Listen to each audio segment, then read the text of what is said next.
الشيطان الرجيم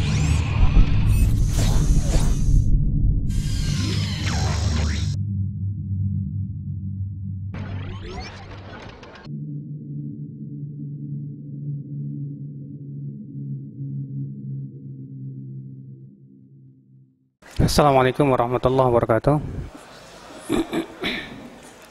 Innal hamdalillah nahmaduhu wa nasta'inuhu wa nastaghfiruh wa na'udzu billahi min syururi anfusina wa min sayyiati a'malina. Man yahdihillahu fala mudhillalah wa man yudlil fala hadiyalah. Asyhadu an la ilaha illallah wahdahu la syarikalah wa asyhadu anna Muhammadan abduhu wa rasuluhu amma ba'd.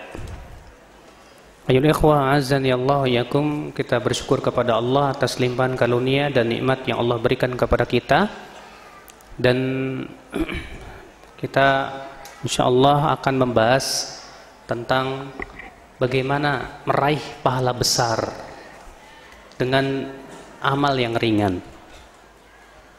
Tapi sebelumnya, karena antum habis makan, kalau habis makan biasanya Masya Allah ya, siang lagi, jadi ya mungkin 10 menit atau 15 menit yang akan datang sudah 5 watt tuh.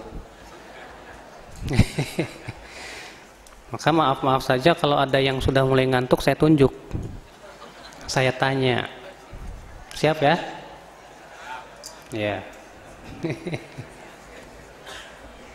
Insyaallah ya, yang sering duduk di pengajian saya insyaallah akan kenal seperti itu. Manhaj saya dalam pengajian, siapa yang tidur berarti minta ditanya.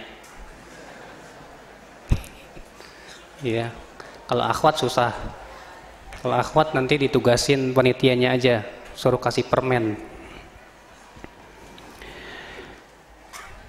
Ikhwatul Islam azani Allah wa iyyakum. Beramal itu butuh kepada ilmu. Sebab ya, secara kenyataan orang yang punya ilmu itu bisa lebih banyak menghasilkan daripada orang yang tidak punya ilmu. Sebuah contoh misalnya ya, ada orang yang jadi pekerja kasar, kuli bangunan. Mungkin dari sisi beratnya capek dia, dimulai dari jam 7 atau jam 8 sampai jam 5 sore dia bekerja manggul bata ya, pasir dan yang lainnya, capek. Tapi mungkin sehari cuma dikasih 50.000 ya sampai 100.000. Sementara ya kontraktor mungkin dia enak-enak aja cuma ngelihat. Dia ngelihat ininya, ini salah, benerin. Ini, tapi dia dapat duit lebih gede. Padahal lebih santai. Apa yang membedakan dari itu, Pak? Ilmu. Iya. Demikian pula kata Ibnu Qayyim, kita di dalam beramal pun juga harus tahu ilmunya. Kalau ada orang rajin beramal tapi nggak punya ilmunya, ya pasti yang dia pikirkan, yang penting saya beramal, yang penting saya sedekah, yang penting saya sholat, yang penting saya puasa, ya. Tapi orang yang berilmu ketika dia mau beramal, mikir dulu, saya mau sedekah nih, sedekah apa yang pahalanya paling besar? Sedekah apa yang paling utama? Mungkin walaupun dia sedekahnya kecil, tapi pahalanya besar. Disinilah Bapak sekalian ya. Oleh karena itu, sebagian ulama berkata begini, seorang ulama bisa mengalahkan ahli ibadah yang banyak ibadahnya, tapi ulama itu bisa mengalahkan dengan sedikitnya amal. Dengan amalan yang ringan, dia bisa mengalahkan ahli ibadah yang luar biasa ibadahnya. Makanya disebutkan dalam hadis yang dikeluarkan oleh Khatib Al-Baghdadi, dan hadis ini hasan li ghairihi, bahwa ada seorang laki-laki datang kepada Rasulullah lalu berkata, "Hai Rasulullah, Saya punya dua teman. Yang satu, dia itu Masya Allah ahli ibadah. Tahajudnya rajin mungkin ya. Sholatnya rajin, sedekahnya rajin. Yang satu lagi ya Rasulullah, dia ibadahnya cuma yang wajib saja. Sementara dia punya ilmu, dia ajarkan ilmu tersebut kepada manusia. Mana ya Rasulullah yang lebih utama dari dua orang itu? Maka Rasul bersabda, fadlu dzakal alim ala dzakal abid kafadli ala adnakum. Keutamaan orang alim tadi dibandingkan dengan ahli ibadah tersebut itu seperti aku dibandingkan orang yang lebih rendah, yang paling rendah derajatnya di antara kamu. Bayangkan, Pak. Ya. Rasulullah mengatakan bahwa orang tadi walaupun amalnya biasa, tapi karena dia punya ilmu, dia dengan keilmuannya dia tahu. Maka Rasulullah mengatakan bahwasannya ya orang alim tadi jauh lebih baik daripada apa? Ya, orang yang ahli ibadah tadi. Subhanallah. Maka dari itulah Bapak sekalian betapa pentingnya dan betapa butuhnya kita kepada ilmu, kepada nuntut ilmu Allah Subhanahu wa taala. Kita akan bahas yaitu yang pertama bimbingan untuk meraih pahala besar. Ya akhi,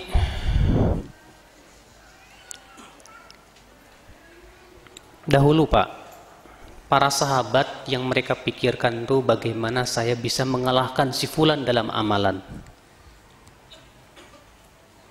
Kalau sekarang yang kita pikirkan adalah bagaimana saya bisa mengalahkan dia dalam kekayaan. Pikiran kita berbeda. Makanya dahulu Pak, para sahabat yang miskin tuh ketika melihat orang kaya, mereka bukan iri karena kekayaannya. Mereka iri dari orang kaya itu karena mereka bisa beramal lebih. Makanya Imam Abu Daud, Nasai dan yang lainnya meriwayatkan apa?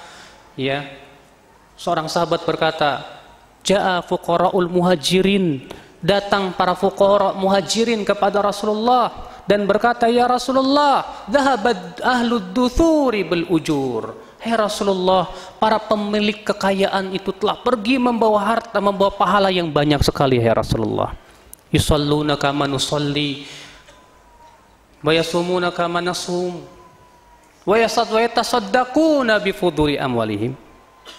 Mereka sholat, kami juga sholat. Mereka puasa sebagaimana kami puasa, tapi mereka bisa sedekah, kami enggak. Mereka bisa haji, kami enggak.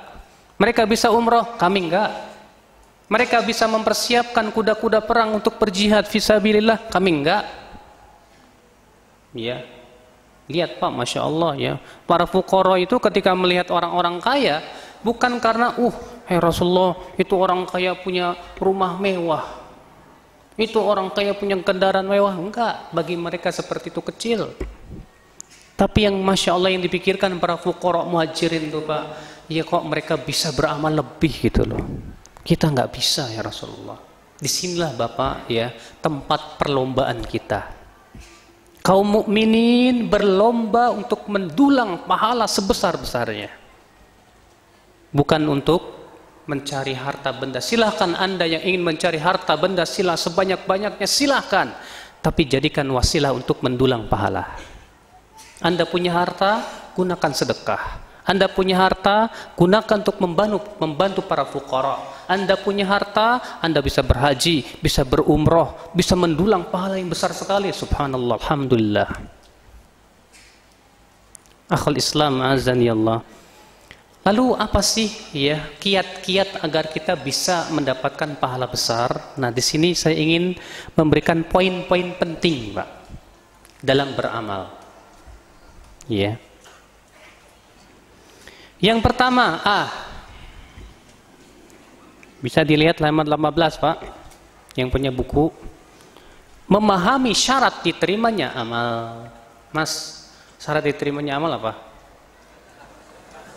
Hah? Ikhlas, yang belakang. muwafaqatus sunnati Rasulillah. Masya Allah. Yang pertama apa Pak? Ikhlas. Yang kedua apa Pak?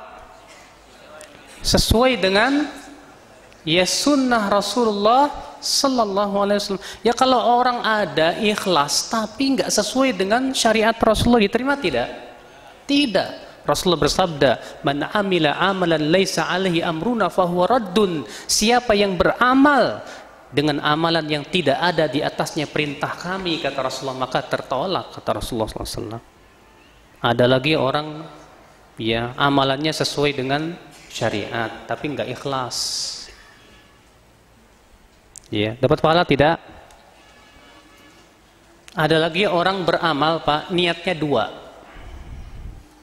Saya sholat ini niatnya pertama pengen dapat pahala, yang kedua supaya rezeki saya lancar. Kira-kira dapat pahala nggak Pak? Hah? Dapat pahala nggak? Enggak dong.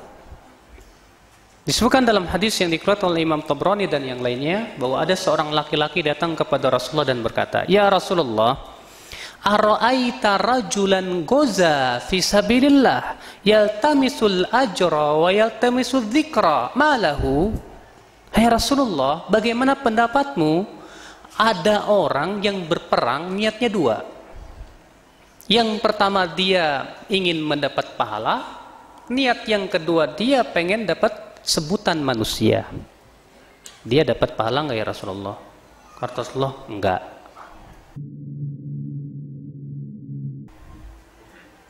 Nggak dapat Pak. Makanya Pak, ya jangan sampai Pak, niat kita mau ibadah itu terselipkan keinginan dunia, jangan sampai. Ya, makanya Al-Imam As-Suyuti sering kali saya bawakan ini dalam Al-Ashbah wa Nadhair ketika membahas tentang orang yang haji niatnya dua tuh. Yang pertama niat haji, yang kedua niat bisnis. Itu kira-kira dapat pahala nggak? Kata Imam Suyuti, tergantung mana yang lebih kuat. Ya. Kalau niat bisnisnya lebih kuat daripada haji, maka pada waktu itu tidak dapat pahala. Kalau niat hajinya lebih kuat daripada bisnis, dapat pahala.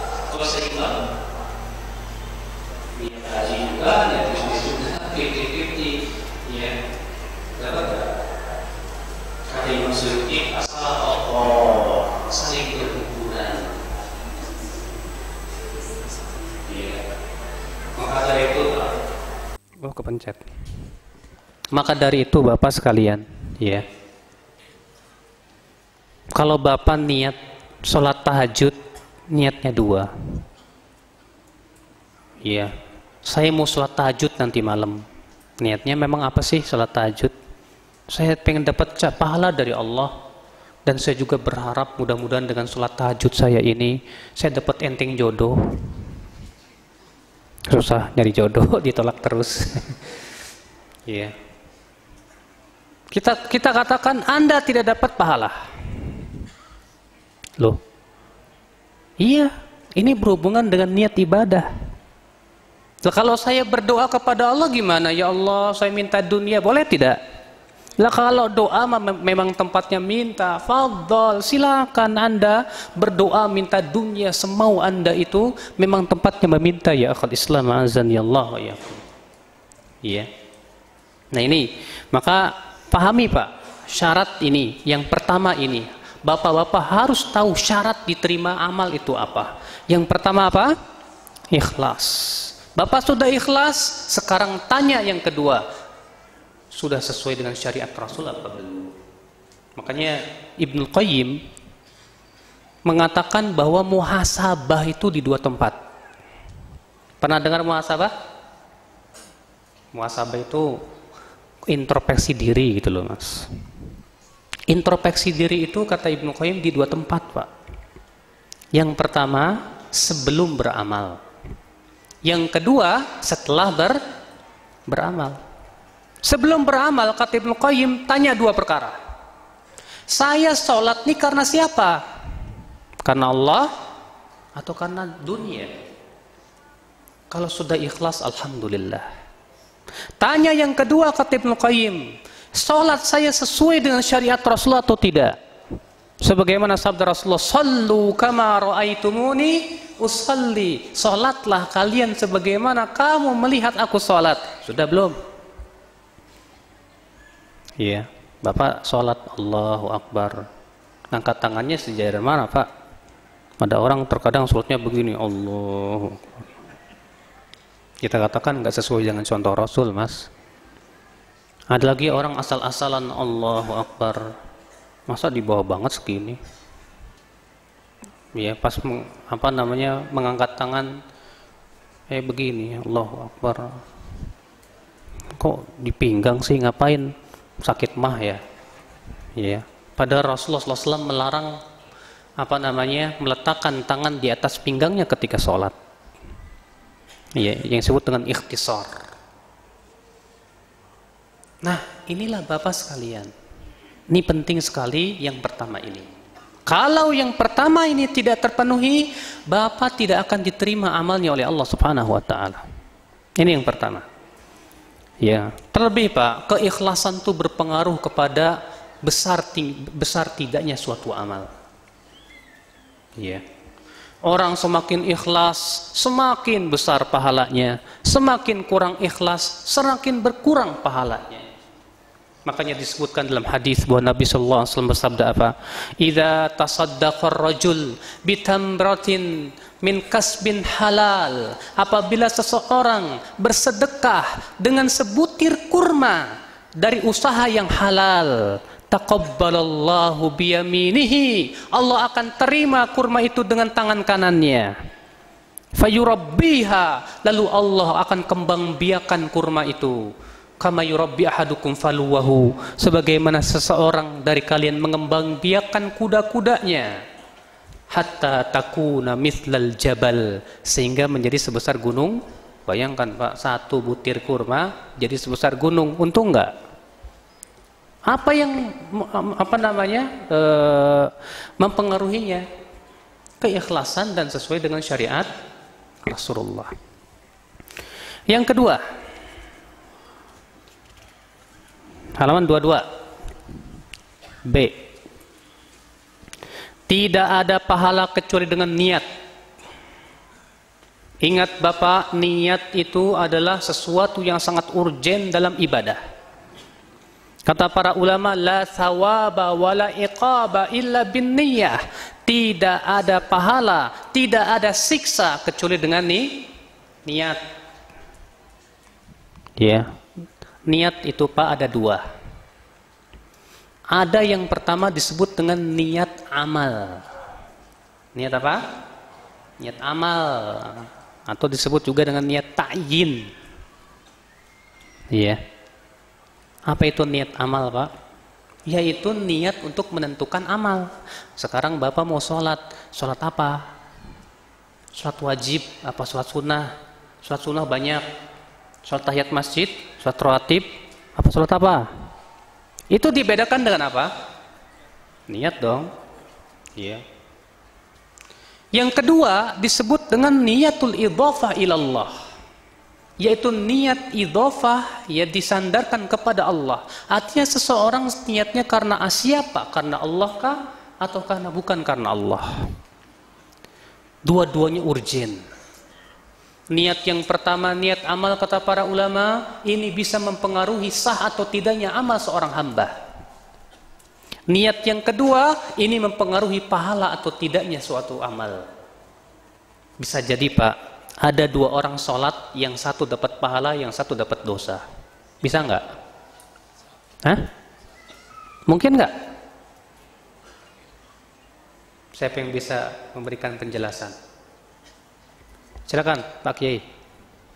Nah, Anda bisa nggak menjelaskan? Kok bisa ya? Yang satu dapat, dua orang sholat nih, yang satu dapat pahala, yang satu dapat siksa, dapat dosa. Bisa nggak? Bisa. Nah, gimana tuh? Coba jelasin dong.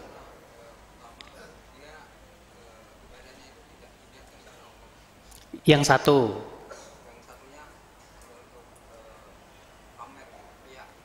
Dua-duanya? Kan yang satu dapat pahala, yang satu dapat dosa. Yang dapat pahala yang kayak gimana? Ahsan. Yang dapat dosa gimana? Ahsan. Masya Allah. Barakallah. Ada dua orang sholat, yang satu ikhlas, yang satu tidak ikhlas. Yang ikhlas dapat pahala, yang tidak ikhlas tidak dapat pahala. Walaupun kelihatannya sama-sama baca Al-Fatihahnya, baca ininya, rukunya, sujudnya, tapi ternyata yang satu dapat dosa gara-gara niatnya, Pak. Gara-gara niat. Bahkan Bapak, dengan niat seseorang sudah dapat pahala duluan sebelum beramal. Walaupun dia tidak beramal, tapi dapat pahala dengan niat. Disebutkan dalam hadis, ya,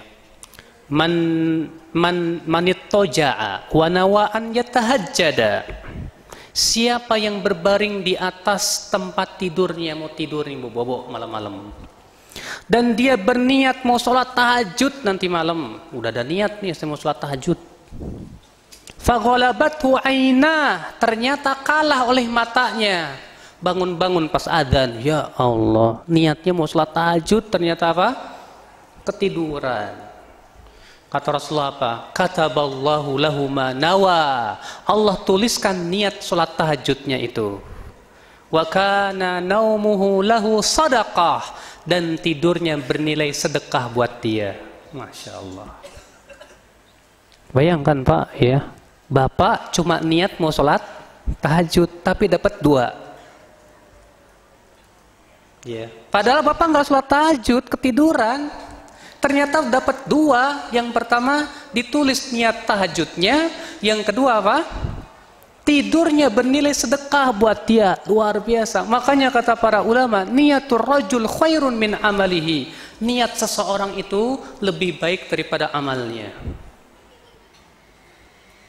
Iya. Yeah. Beda Pak dengan orang yang tidur aja nggak ada niat sholat tahajud. Iya. Yeah. Udah gitu bablas,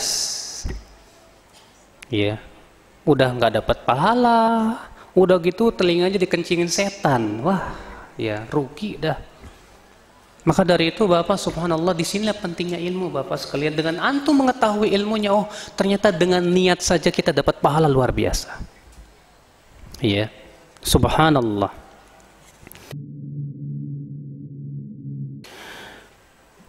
Kemudian saya di sini menyebutkan tentang syarat-syarat niat. Bapak silahkan baca sendiri karena masalahnya waktunya terbatas. Saya tidak bisa untuk membahas secara detail buku ini. Yang keberapa? Yang ketiga, C, halaman 27, lihat. Ibadah yang sesuai dengan sunnah lebih besar pahalanya dari ibadah yang tidak sesuai dengan sunnah. Pak, suatu ibadah yang dikatakan tidak sesuai dengan sunnah itu belum tentu bid'ah. Paham tidak? Suatu ibadah yang dikatakan tidak sesuai dengan sunnah itu belum tentu apa? Bid'ah. Saya berikan contoh. Kalau ada orang sholat qobliyah subuhnya dipanjangin, Pak. Sholat qobliyah subuh, tahu kan qobliyah subuh? Qobliyah subuh berapa rakaat? 2 rakaat. Dia panjangin. Rakaat pertama baca amayat tasa'alun, rakaat kedua baca ya abasa wa tawalla. Sesuai sunnah nggak? Sesuai sunnah nggak? Tidak sesuai sunnah. Bid'ah nggak? Enggak. Tuh kan? Jadi kata-kata tidak sesuai sunnah itu belum tentu bid'ah. Nah sekarang kalau ada orang sholat qobliyah subuh, yang satu bacaannya dipendekkan, pendek, yang satu bacaannya dipanjangkan, lebih besar mana pahalanya? Yang pendek loh. Orang yang panjang kan bacaan Qurannya lebih banyak loh. Amayat tasa'alun kata Rasulullah, orang yang membaca Al-Quran satu hurufnya itu dapat 10. Lu amayat tasa'alun kan panjang itu, ya sudah berapa banyak yang dapatkan. Maaf mas, masalahnya dia yang pendeknya lebih sesuai dengan sunnah. Kan para ulama mengatakan bahwa sesuatu yang lebih semakin ibadah itu sesuai dengan sunnah, maka itu semakin besar pahalanya di sisi Allah Subhanahu wa taala. Iya. Ada perempuan, saya mau sholat di rumah aja. Yang satu, enggak, saya mau sholat jamaah di masjid. Soalnya langkah kaki ke masjid itu dinilai sholat berjamaah 27 kali lipat daripada sholat sendirian. Selama di masjid dapat salawatnya malaikat dan doanya malaikat. Sudah begitu saya bisa mendapatkan pahala yang lebih banyak di masjid. Ya, dengan cara apa? Menunggu sholat, menuju sholat lagi. Saya mau di masjid. Yang satu berkata, enggak, saya mau di rumah. Mana yang lebih besar pahalanya? Yang di rumah. Loh, kok bisa begitu ya? Karena itu lebih sesuai dengan sunnah. Rasul kita yang mulia bersabda, wa buyutuhunna khairun lahun. Ya, rumah-rumah mereka para wanita lebih baik buat mereka. Padahal Rasulullah bersabda di mana, Pak? Di Madinah. Di Madinah ada Masjid Nabawi tidak? Sholat di Masjid Nabawi berapa kali lipat? 1000 kali lipat dibandingkan dengan masjid-masjid yang lainnya. Tapi Rasulullah tetap mengatakan rumah mereka lebih baik buat mereka. Masya Allah. Ya. Enak kalau tahu sunnah, enak kalau tahu ilmu. Ya. Saya enak, nggak perlu pergi jauh-jauh ke masjid, cuma sholat di rumah. Ente pergi ke masjid jauh, saya dapat pahala gede, ringan lagi. Iya kan? Iya, buat perempuan. Tapi kalau buat laki-laki beda. Yang satu laki-laki sholat di rumah, niatnya apa? Saya mau mendidik keluarga saya untuk sholat berjamaah. Yang satu lagi enggak, saya mau sholat berjamaah. Karena Rasulullah SAW menganjurkan para laki-laki untuk sholat berjamaah. Jelas untuk laki-laki sholat berjamaah jauh lebih besar di masjid. Karena keutamanya sangat besar sekali di sisi Allah Subhanahu wa taala. Iya. Kemudian yang keempat, D, halaman 31.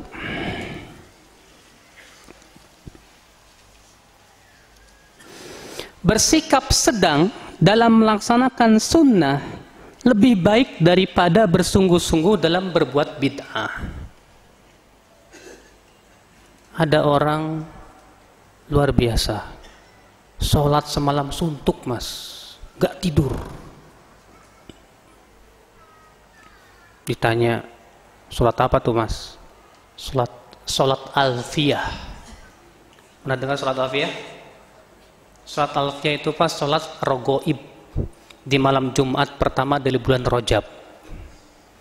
Itu disebut dengan sholat 1000 rakaat. Ya, bayangkan 1000 rakaat.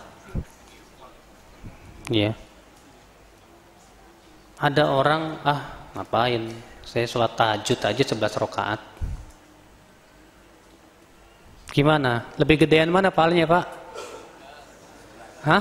Ya nggak bisa dibandingin dong. Yang satu jelas sunnah, yang satu jelas bid'ah.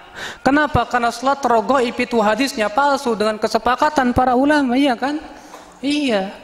Oleh karena itu Imam Nawawi rahimahullah ketika pernah ditanya tentang sholat rogoib itu dan nisfu Sya'ban, kata beliau, alhamdulillah fa inna hataini salataini lam tarid fihima hadithun sahihun wala amilahu salafun salih fahuma bid'atani madhmumatan, kata beliau. Dua solat ini, yaitu solat rogaib dan solat nisfu Sya'ban, adalah dua solat yang tidak ditunjukkan oleh hadis yang sahih, tidak pula diamalkan oleh salafun salih, maka keduanya bid'ah yang tercela, kata Imam Nawawi rahimahullah. Ya, kita solat tapi amalnya biasa-biasa saja, itu lebih baik Pak daripada orang sungguh-sungguh tapi bid'ah toh. Ya. Yang kelima, halaman 33.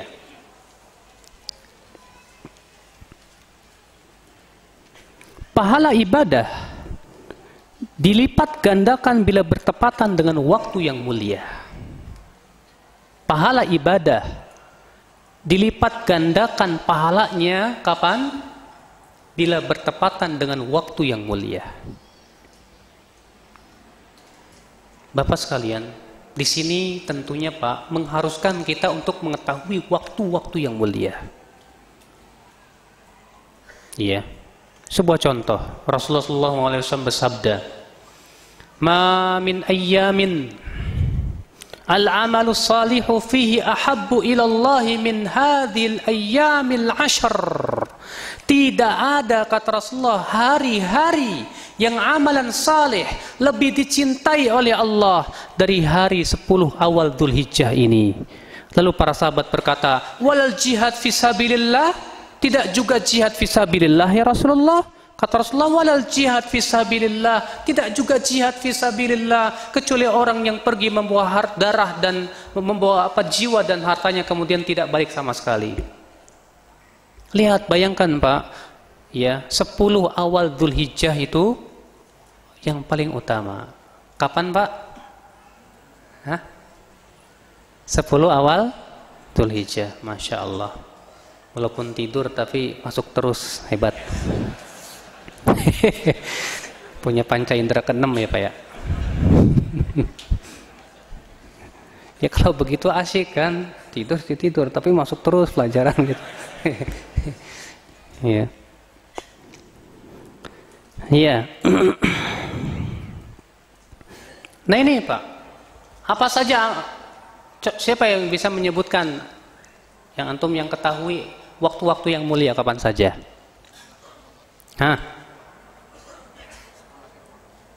10 akhir Ramadan. Bahkan di bulan Ramadan semuanya waktu yang mulia. Terutama 10 akhir Ramadan. Namun para ulama berbeda pendapat, mana yang lebih utama, 10 awal Dzulhijjah atau 10 akhir Ramadan? Yang sahih, 10 awal Ramadan itu yang utama malamnya. Dan 10 awal Dzulhijjah yang utama itu siangnya. Iya. Akhul Islam azanillahu wa yakum. Ada lagi? Waktu yang mulia? Sepertiga malam terakhir, ahsan. Karena disebutkan dalam hadis bahwa Allah turun ke langit dunia pada sepertiga malam terakhir. Lalu Allah berfirman, "Siapa yang minta kepadaku, aku akan berikan. Siapa yang minta ampun kepadaku, aku akan ampunkan. Dan siapa yang berdoa kepadaku, aku akan ijabah dan kabulkan doanya." Ada lagi? Pada waktu saat waktu safar, doanya diijabah. Ya, itu khusus doa tapi amalan soleh yang dilipat gandakan waktunya kapan Pak? Ba'da asar, ahsan. Ya, ba'da asar. Disebutkan dalam hadis, "Salasatun," ada 3 orang kata Rasulullah. La yukallimuhumullah, Allah tidak akan ajak bicara pada hari kiamat. Wala yanzuru ilaih, Allah tidak akan lihat dia. Ya, wala yuzakkihim, Allah tidak akan sucikan dia. Walahum adzabun alim, dan bagi dia adab yang pedih. Di antaranya siapa dari 3 orang itu? Rajulun, ya, baya'a fi waqtil asr. Seorang laki-laki, seseorang yang berjual beli di waktu asar, lalu ia berdusta dalam jual belinya. Kata Ibnu Hajar, di sini Rasulullah menyebutkan waktu asar li syarafihi, karena keutamaan waktu asar. Makanya Pak, Allah sampai bersumpah dengan waktu asar. Allah berfirman, "Wal asri," demi waktu asar, atas sebagian pendapat ulama. Ya, makanya Pak, dosa di waktu asar itu lebih gede dibandingkan dengan dosa di waktu yang lain.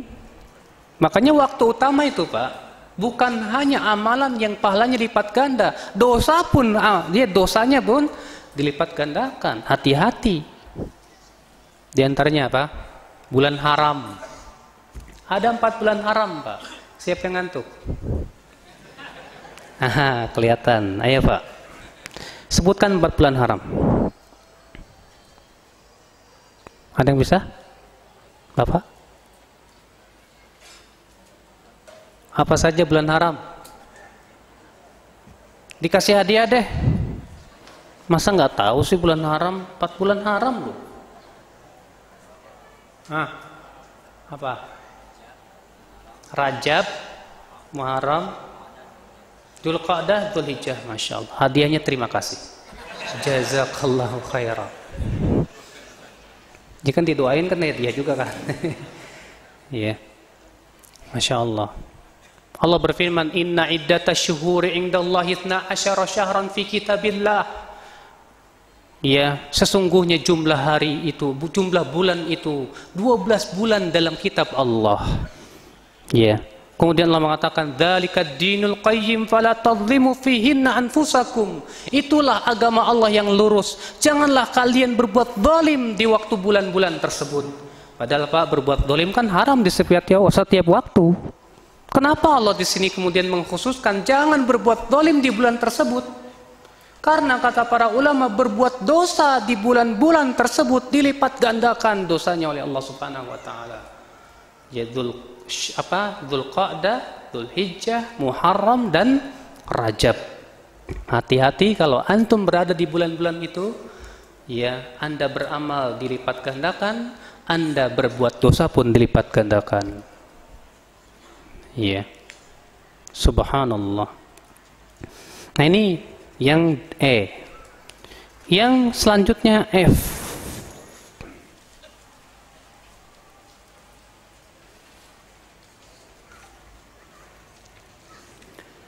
Pahala ibadah dilipat gandakan bila bertepatan dengan tempat yang mulia.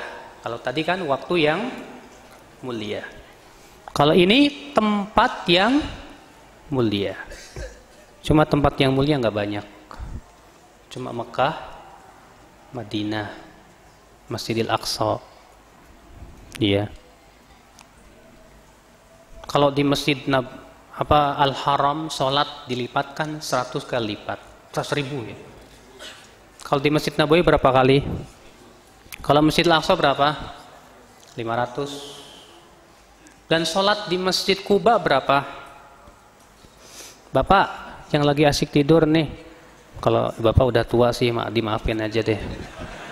Kalau orang tua biasanya nggak kuat lama.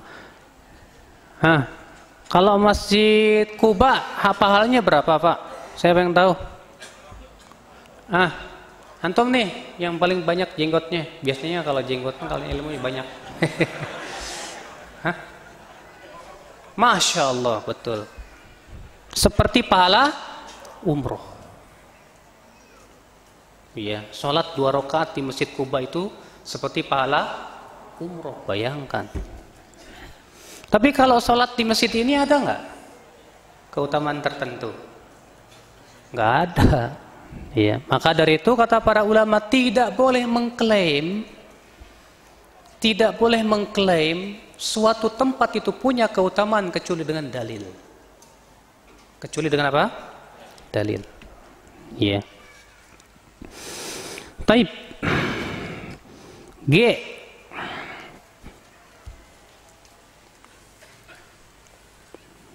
Halaman 39. Ibadah yang pahalanya menular kepada orang lain lebih utama dari ibadah yang pahalanya hanya untuk dirinya sendiri. Ibadah yang pahalanya manfaatnya untuk orang lain juga lebih besar daripada ibadah yang cuma manfaatnya buat diri kita sendiri.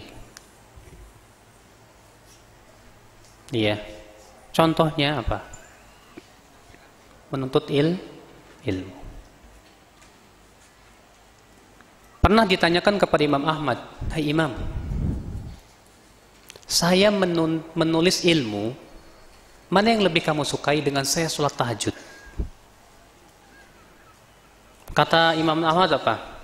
"Kalau kamu sholat tahajud, buat kamu sendiri. Kalau kamu menulis ilmu, buat kamu dan orang lain. Itu lebih saya sukai." Iya dong. Antum sholat tahajud manfaatnya buat diri antum sendiri, tapi antum menuntut ilmu, antum menulis ilmu, antum bisa menyampaikan kepada manusia, manusia pun bisa mengambil manfaat ilmu. Subhanallah. Ya, antum sampaikan sebuah kebenaran berdasarkan dalil kepada seseorang, kemudian diamalkan orang tersebut, antum dapat pahala dia. Kemudian dia menyampaikan lagi kepada orang lain, dapat poin dari orang tersebut. Nyampaikan lagi ke orang lain, terus dapat poin. Ini namanya MLM pahala, Pak. Kalau dalam pahala betul bisa. Iya, tak terhingga bahkan jumlahnya. Sampai sebanyak-banyaknya. Ternyata yang mengamalkan gara-gara antum men-share sebuah hadis, diamalkan oleh 1000 orang, antum dapat 1000 pahala. Masya Allah. Tapi kalau yang disampaikannya hadis palsu, antum dapat 1000 dosa. Lumayan. Makanya jangan sembarangan juga main share aja. Ini banyak sekali terkadang di BB atau yang lain ya, keluarin aja hadis, hadisnya aneh, pas diperiksa hadis palsu. Masya Allah. Ya, mungkin yang nyebarinnya sih pengen dapat pahala. Ya ternyata karena kebodohan dia malah bukan dapat pahala, Pak. Dia berdusta atas nama Rasulullah Sallallahu Alaihi Wasallam. Ya, bahkan dia menjadikan manusia beribadah dengan kedustaan. Wallahul musta'an. Ya, maka waspadalah, waspadalah.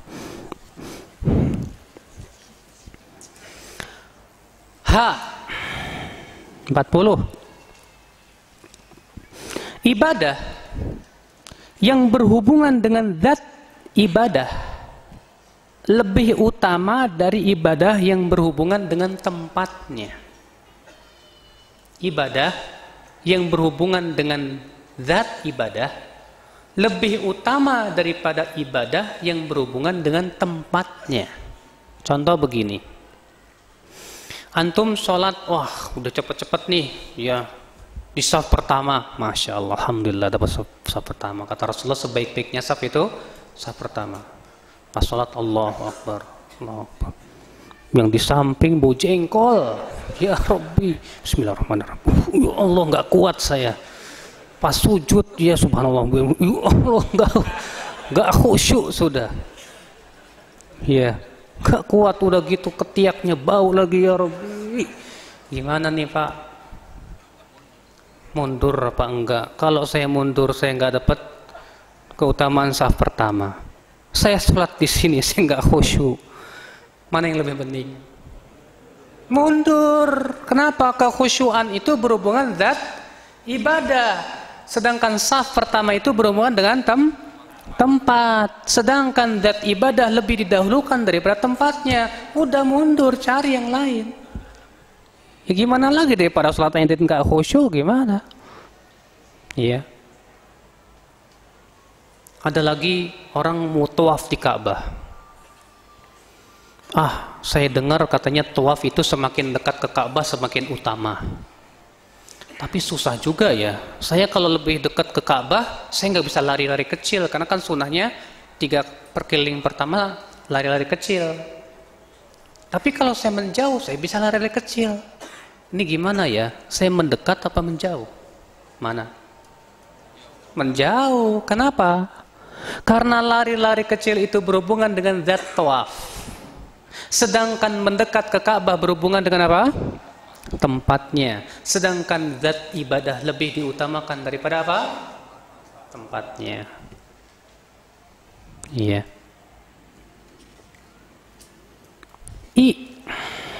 Halaman 41. Bila bertemu 2 ibadah yang sama-sama diperintahkan, maka didahulukan yang wajib daripada yang sunnah. Nah ingat Pak, maka dari itu Pak, Bapak harus tahu mana ibadah yang wajib, mana ibadah yang apa? Yang sunnah. Jangan ketipu, ini sunnah dulu dilakukan daripada sholat wajib. Saya pernah melihat dengan mata kepala saya Pak, ada orang ya pas masuk sampai ke masjid sholat subuh, sudah qomat Allah wallahu akbar asyhadu alla ilaha illallah. Orang ini berpikir, aduh saya belum qobliyah nih, saya sholat qobliyah dulu Allahu akbar.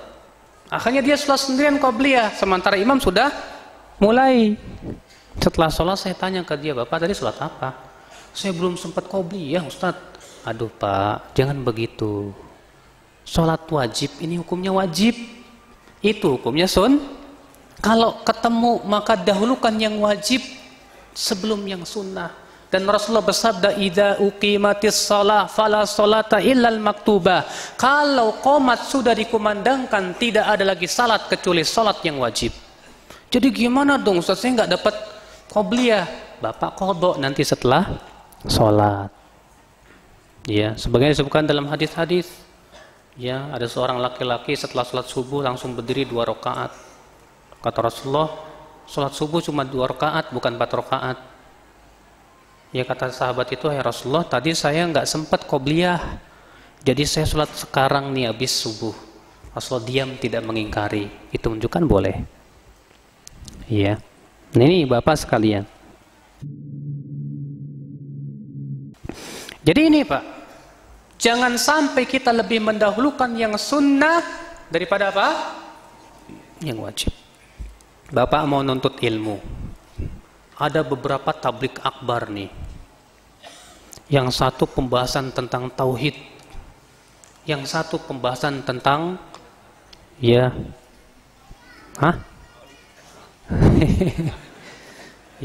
tentang adab-adab makan. Antum pilih yang mana? Tauhid, bukan maulid, tauhid. Aduh, kalau udah siang memang susah ya. Ya. Tauhid, Pak. Tahu kan tauhid? Bukan maulid, tauhid. Memang satu wazan. Ya. Mana antum ambil? Tentu Pak, antum lihat. Kalau memang antum sudah sering belajar tauhid, alhamdulillah. Saya belum belajar adab makan, silahkan. Tapi kalau antum belum pernah belajar dua-duanya, mana yang antum dahulukan?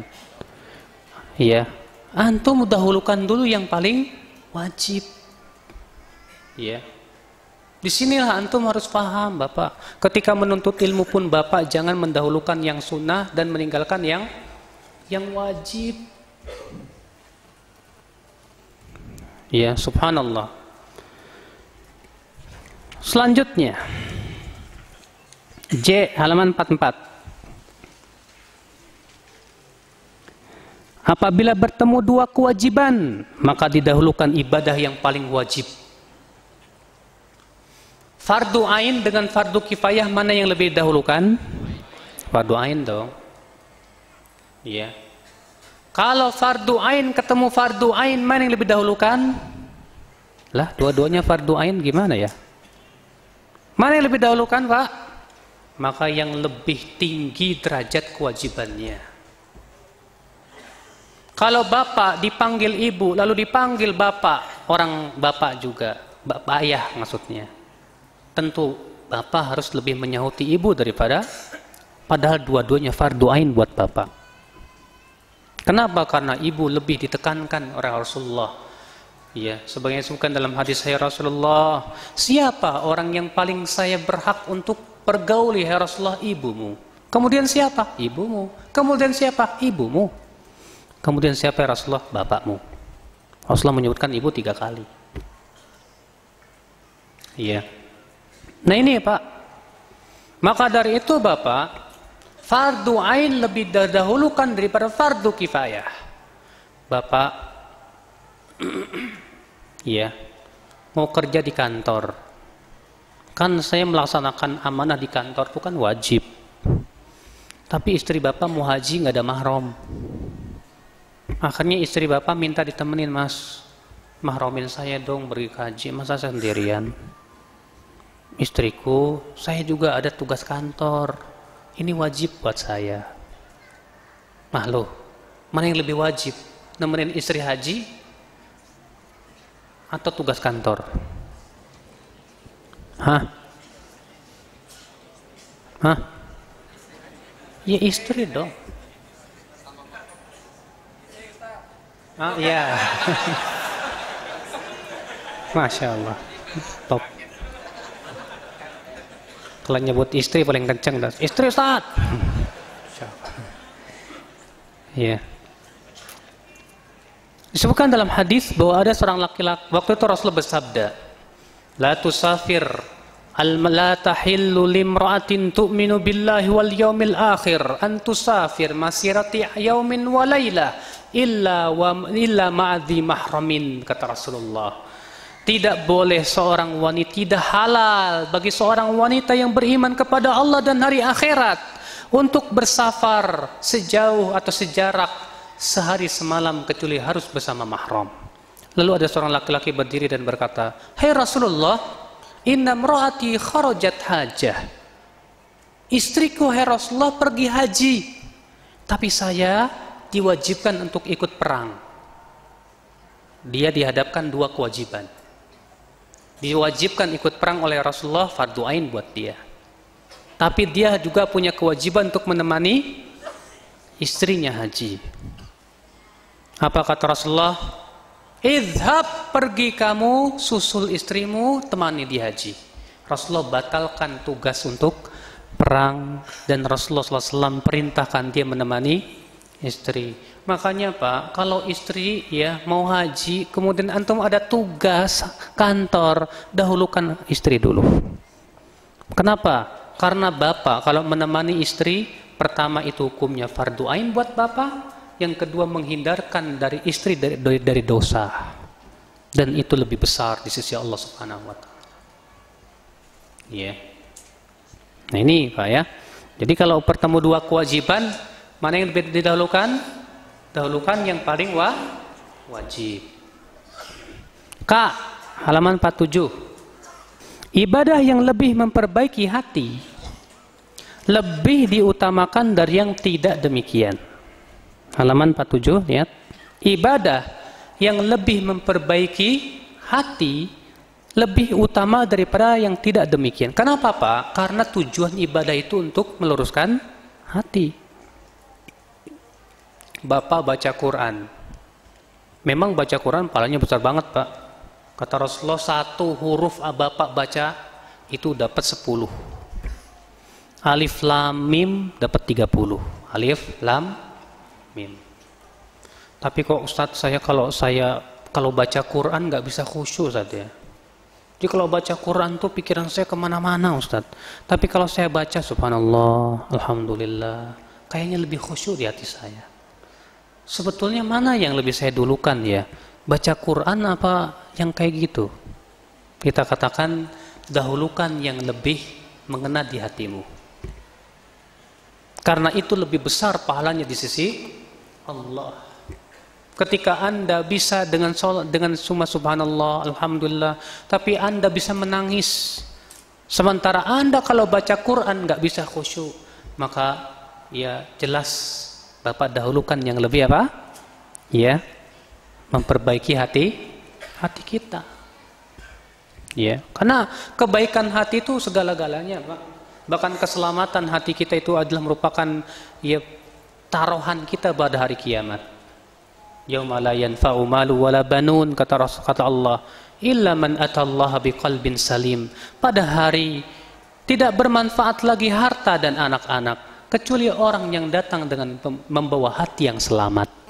Keselamatan hati, kebeningan hati penting sekali. Halaman 48. Semakin sulit suatu ibadah, semakin besar pahala yang diraih. Semakin sulit di sini maksudnya semakin berat di hati. Demikian pula ibadah tersebut berat. Maka semakin besar pahalanya. Iya. Pak, mungkin di antara antum ada yang pernah membaca ya hadis, dan hadis itu pernah saya share di BB. Kata Rasulullah, dirhamun sabaqa mi'ati dirham, mi'ata alf dirham. 1 dirham bisa mengalahkan pahala 100.000 dirham. 1 dirham bisa mengalahkan pahala berapa?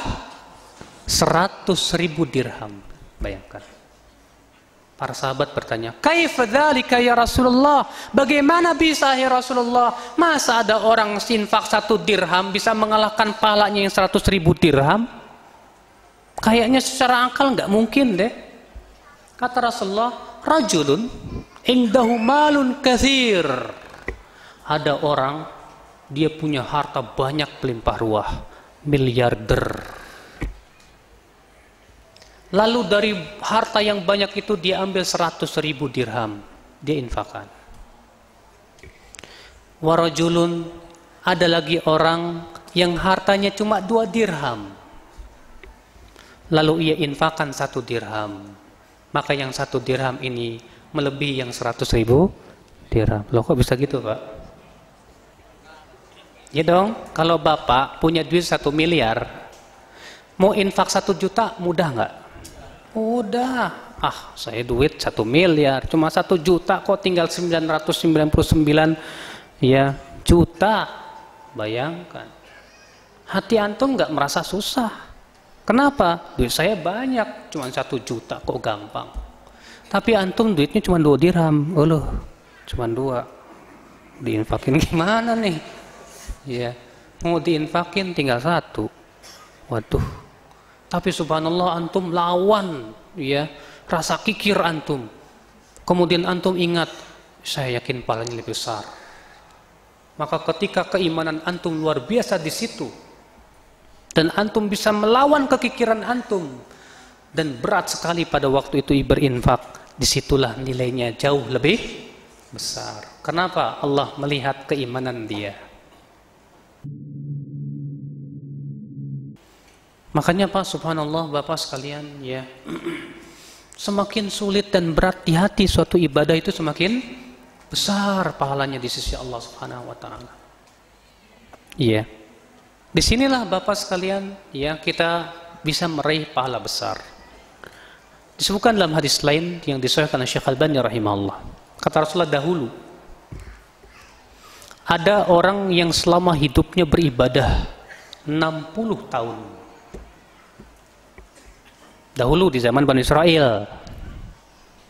Ternyata apa? Ada seorang pelacur datang ke tempat ibadahnya. Enggak tahan si ahli ibadah. Zina selama 6 hari. Akhirnya si ahli ibadah pun sadar ini dosa. Akhirnya dia pun lari. Ya. Kemudian dia pun singgah di sebuah masjid, di sebuah tempat ibadah. Sementara pelutnya lapar, ya, tidak ada makanan. Tiba-tiba ada orang ngasih roti ke dia. Ini roti. Ya, barusan mau dimakan, ternyata di tempat ibadah itu ada 2 orang lagi yang sama-sama kelaparan sama dengan dia. Melihat 2 orang ini, yang satu lapar, yang satu lapar, dipotongnya tuh roti, dikasih yang satu, dikasih yang satu. Dia nggak makan, adalah. Ya. Maka kemudian Allah berfirman kepada malaikatnya, hai malaikat, coba timbang amalan dia 60 tahun dengan 6 hari berbuat dosa. Ditimbang, ternyata lebih berat amal dosa dia yang 6 hari. Coba timbang lagi, yang 6 hari dosa dengan 2 potong roti yang dia kasihkan ke orang. Ditimbang, ternyata jauh lebih berat 2 potong roti. Maka Allah ampuni dosanya, dimasukkan dia ke dalam surga. Gara-gara, ya, 2 potong roti. Subhanallah. Kenapa yang 2 potong roti ini bisa mengalahkan 6? Karena di saat itu pahalanya sangat besar. Bayangkan ketika dia butuh, dia lapar, gimana? Ternyata cuma 1 roti, yang 2 nih kelaparan. Akhirnya apa? Udahlah, potong aja lah, kasihan. Mudah-mudahan saya dapat lagi yang lain. Padahal dia butuh. Di situ menunjukkan akan keimanan dia kepada Allah Subhanahu wa taala, rasa dermawan dia yang luar biasa. Ya, makanya Rasulullah mengatakan as-shadaqatu burhan. Sedekah itu merupakan bukti keimanan seorang hamba kepada Allah Subhanahu wa taala. Ya. Baik. M. Ini blok M nih. M, halaman 49.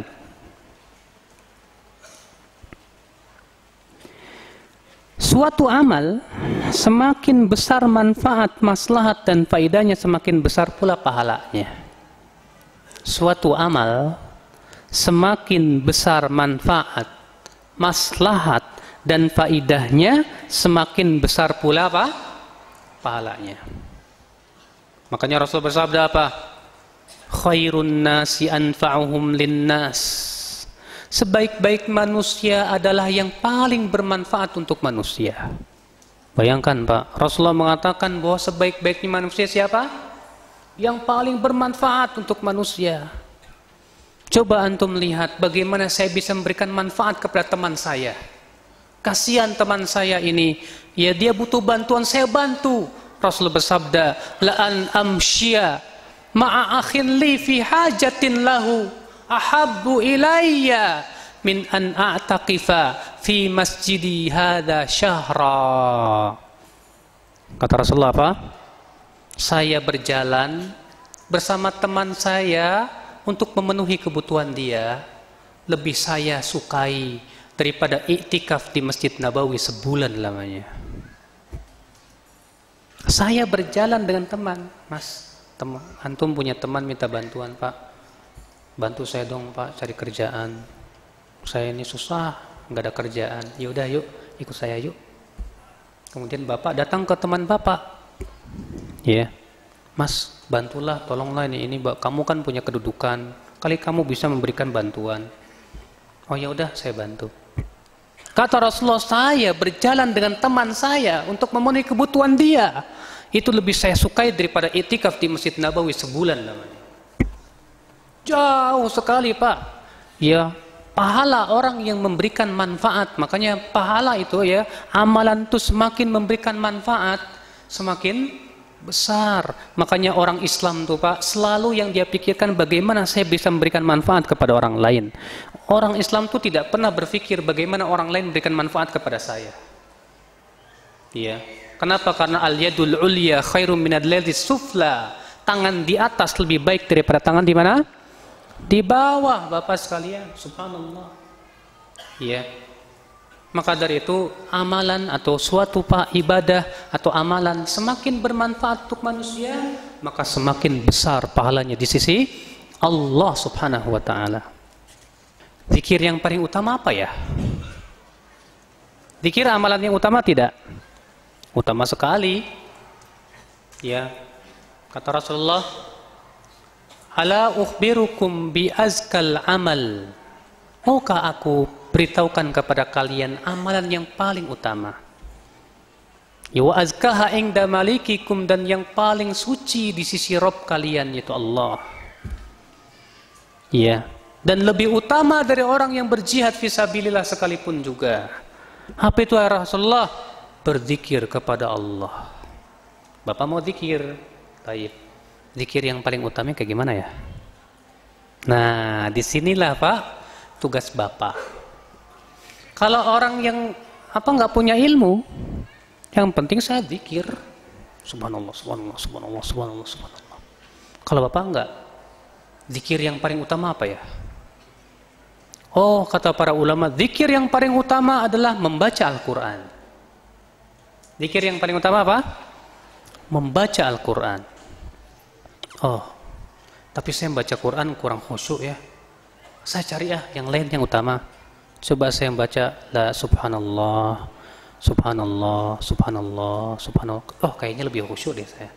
Subhanallah, subhanallah, subhanallah, subhanallah. Lebih utama di sisi Allah. Saya baca Quran, kayaknya kalau saya baca Quran, Masya Allah, Bismillahirrahmanirrahim. Nah, setelah baca, Bapak mau baca Quran, zikir yang utama. Sekarang baca Quran yang paling utama kayak gimana?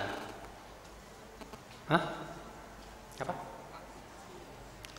Ya, baca Quran yang paling utama, yang pertama, yang di atas kesucian. Oh, Rasulullah bersabda, aku tidak suka berzikir dalam keadaan tidak suci.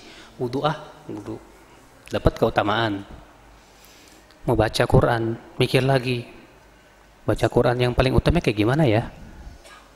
Oh, saya ingat hadis Rasulullah mengatakan, zayyinul Quran bi aswatikum, hiasilah Al-Quran dengan suara-suara kalian. Saya perbagus suaranya, Bismillahirrahmanirrahim. Tapi mikir lagi, suara yang kayak gimana yang paling utama ya? Oh iya, saya ingat sebuah hadis, ya, khairun nas qiraatan man idza qara'a, ya, tarahu yakhafullah azza wa jal. Sebaik-baik manusia bacaannya adalah orang yang kalau baca Quran kamu lihat dia takut kepada Allah. Oh, maksudnya lagunya disedihkan sama dia, sehingga apa? Ya, terbawa, maka dia dapat pahala yang besar di sisi Allah Subhanahu wa taala. Subhanallah, ya. Dengan antum punya ilmu, antum tahu kapan membaca Quran itu nilainya menjadi besar di sisi Allah Subhanahu wa taala. Iya. Bapak mau sedekah, saya mau sedekah, saya punya duit nih. Sedekah apa ya yang paling utama ya? Wah, coba saya cari hadis. Iya. Dapat hadis. Iya, kata Rasulullah, khairus shadaqah an dhahri ghina. Sebaik-baiknya sedekah itu ketika seseorang sedang butuh. Tapi kan saya lagi nggak sedang butuh, masa saya mau tunggu butuh? Ya, kapan saya sedekah? Mumpung saya punya duit, masa mau tunggu butuh? Cari lagi, barangkali saya sedekahnya lebih. Ya, cari lagi. Oh, kata Rasulullah, sedekah kepada karib kerabat lebih utama daripada sedekah kepada yang lainnya. Karib kerabat dulu. Coba antum lihat, kakak saya, adik saya, paman saya, ada nggak yang butuh? Maka itu jauh lebih utama daripada selain. Oh, ternyata kakak saya, adik saya kaya semua, sudah nggak butuh bantuan saya. Alhamdulillah. Cari lagi, mana amal sedekah yang paling utama? Di sini Bapak sekalian tempat perlombaan kita. Kalau Bapak tidak memperhatikan ini, Bapak cuma sebatas sedekah, mungkin Bapak nilainya sedikit. Tapi yang teman Bapak, dia tahu kapan sedekah itu bernilai besar di sisi Allah Subhanahu wa taala. Iya. Nah, ini Bapak sekalian. Sekarang kita bahas halaman 63, amal-amal yang utama. Amal yang utama, yang pertama iman kepada Allah. Bapak sekalian, semakin kokoh keimanan seorang hamba, semakin mempengaruhi pahala.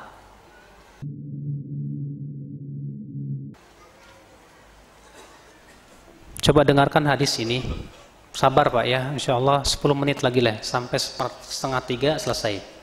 Kita buka tanya jawab. Kalau nggak ada yang nanya, saya yang nanya. Kata Rasulullah apa? La tasubbu ashabi. Jangan kalian mencaci maki para sahabatku. Walladzi nafsu Muhammadin biyadih. Demi zat yang jiwa Muhammad berada di tangannya. Lau anna ahadakum anfaqa mithla Uhudin zahaban. Kalaulah di antara kalian ada yang berinfak dengan sebesar gunung emas. Ya, dengan berinfak dengan emas dengan sebesar gunung. Ma balagha mudda ahadihim wala nasifah. Tidak akan sampai sedekahnya para sahabat emas 1 mud atau setengah mud. Lihat Pak, Rasulullah mengatakan apa? Kalian jangan caci maki para sahabatku. Kenapa? Kalau kalian berinfak dengan emas sebesar gunung, itu tidak akan sampai kepada infak mereka 1 mud. Kok bisa ya? Kok bisa Pak? Yang membedakan mereka apa Pak? Yang ada di hatinya Pak, berupa keimanan, berupa pembenaran, berupa ketundukan, berupa ketawaduan, berupa keikhlasan. Keimanan mereka jauh daripada kita Pak, karena keimanan mereka yang luar biasa. Subhanallah Bapak sekalian. Maka dengan keimanan dia kepada Allah, pembenaran dia kepada Allah, maka amalannya pun juga menjadi semakin besar di sisi Allah Subhanahu wa taala. Iya. Makanya Rasulullah sabda, ayyul amal afdal? Amalan apa ya Rasulullah yang paling utama? Kata Rasulullah, iman kepada Allah dan Rasulnya. Kemudian dikatakan, kemudian apa ya Rasulullah? Jihad fisabilillah. Kemudian apa ya Rasulullah? Haji mabrur. Ya, padahal jihad lebih capek. ya ternyata imam kepada Allah jauh lebih utama. Saya sebutkan di sini banyak pahala-pahala yang dinyatakan, amalan-amalan yang dinyatakan oleh Rasulullah sebagai amalan yang utama. Silakan Bapak baca sendiri. Kita langsung ke bab yang ketiga, yaitu pertentangan antara kebaikan dan keburukan. Bapak, sementara sebagaimana kita mengamalkan kebaikan itu pahala, meninggalkan keburukan juga pahala. Namun terkadang terjadi pertentangan antara kebaikan dan keburukan. Di sini ada 3 keadaan. Yang pertama, apabila bertabrakan 2 kebaikan. Yang pertama, ya, halaman 113. Apabila bertentangan antara 2 kebaikan yang tidak mungkin kita menggabungkan keduanya, maka didahulukan yang paling besar maslahatnya. Ini sudah. Yang kedua, halaman 115. Apabila bertentangan antara 2 keburukan yang tidak mungkin kita meninggalkan salah satunya, maka ambil yang paling ringan mudaratnya. Ambil yang paling apa? Ringan mudaratnya. Antum maju kena, mundur kena. Melakukan salah, meninggalkan salah. Maka ambil yang paling ringan mudaratnya. Pernah Rasulullah SAW suatu hari ada orang Arab Bedui masuk ke masjid. Ngapain Pak? Kencing. Bayangkan. Kencing di masjid. Melihat itu para sahabat marah. Maka mereka ingin menghentikan si Arab Bedui ini. Di sini Rasulullah dihadapkan 2 permasalahan. Antara beliau membiarkan orang Arab Bedui buat kencing, atau membiarkan para sahabat menghentikan. Mana yang lebih besar? Dua-duanya mudarat ini. Ya. Akhirnya Rasulullah mengambil mudarat yang paling ringan, yaitu mencegah para sahabat dan membiarkan orang Arab Bedui kencing. Kata Rasulullah, "Pada'u, biarkan. Jangan dihentikan," kata Rasulullah. Kenapa Pak? Sebab kalau Rasulullah mengambil yang pertama, yaitu membiarkan para sahabat menghentikan Arab Bedui, mudaratnya jauh lebih besar. Bayangkan orang lagi anak-anak kencing, ditarik sini, cur, wah kemana-mana sudah. Bajunya kena, sahabat kena, udah gitu majlisnya kemana-mana, mudarat. Rasulullah melihat tampaknya nggak bagus ini. Rasulullah akhirnya apa? Mengambil keputusan untuk mencegah para sahabat. Biarin dia kencing, biar. Kenapa? Kalau seperti itu berarti kencingnya nggak kemana-mana kan?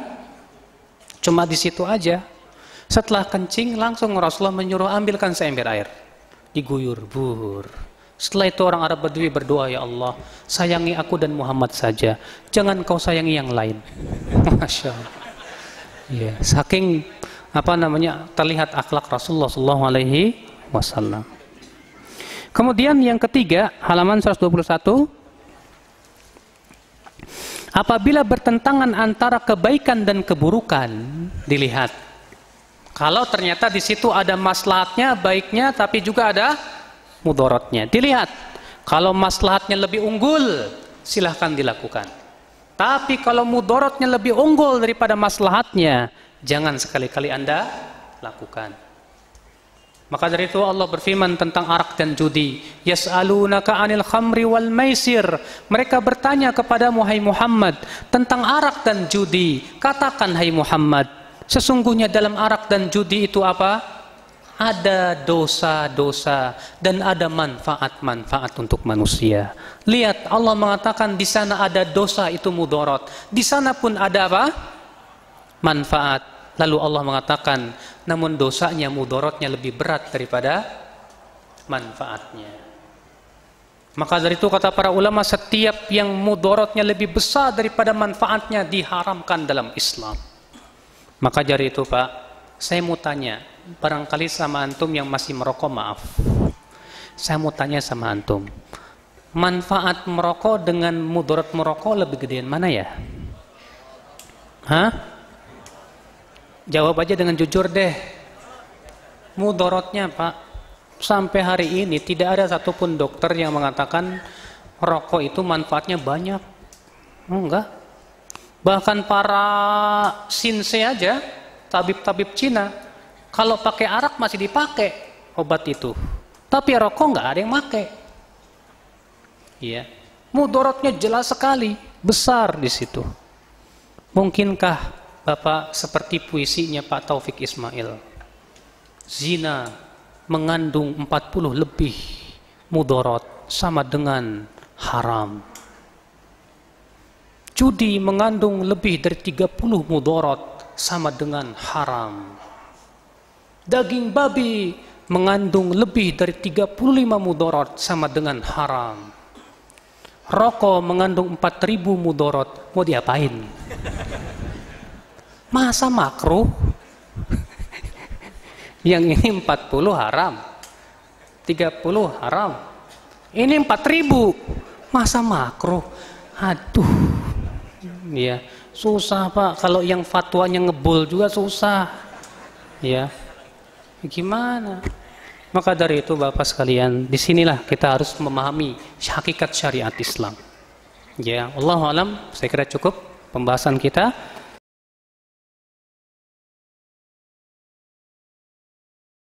Kalau ibu bawa anak ke tempat nuntut ilmu, saya yakin gak bakal bisa konsen, Bu. Akhirnya tujuan menuntut ilmunya hilang. Yang kedua, ganggu orang. Orang datang jauh-jauh mau duduk, anaknya jerat-jerit sana sini. Akhirnya dia nggak bisa belajar juga, mudorot juga. Maka pada waktu itu harus diatur siasat gimana caranya supaya ibu bisa nuntut ilmu tapi tidak mengganggu orang. Makanya panitianya coba misalnya adakan khusus panitia yang ngurus anak-anak. Iya. Dikumpulkan tuh anak-anak di satu tempat. Bikin situ ada acara-acara balap karung, balap makan kerupuk. Biar anak-anaknya tidak ganggu.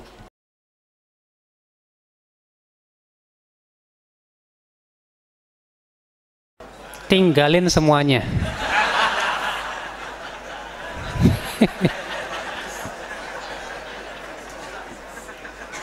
Mas, permasalahan yang sedang kita bahas adalah kalau kita tidak mungkin meninggalkan salah satunya. Salah satunya harus kita ambil, sebab kalau tidak mudarat dua-duanya. Nah itu yang saya sedang. Tapi kalau antum bisa tinggalkan semuanya dan antum ambil yang tidak ngapa-ngapain, nggak masalah. Permasalahannya ketika terjadi misalnya seperti antum dihadapkan mau maju kena, mundur kena. Ya, maju salah, mundur juga salah. Sementara antum harus mengambil salah satunya. Maka pada waktu itu baru ambil yang paling ringan mudorotnya. Itu khusus keadaannya seperti itu.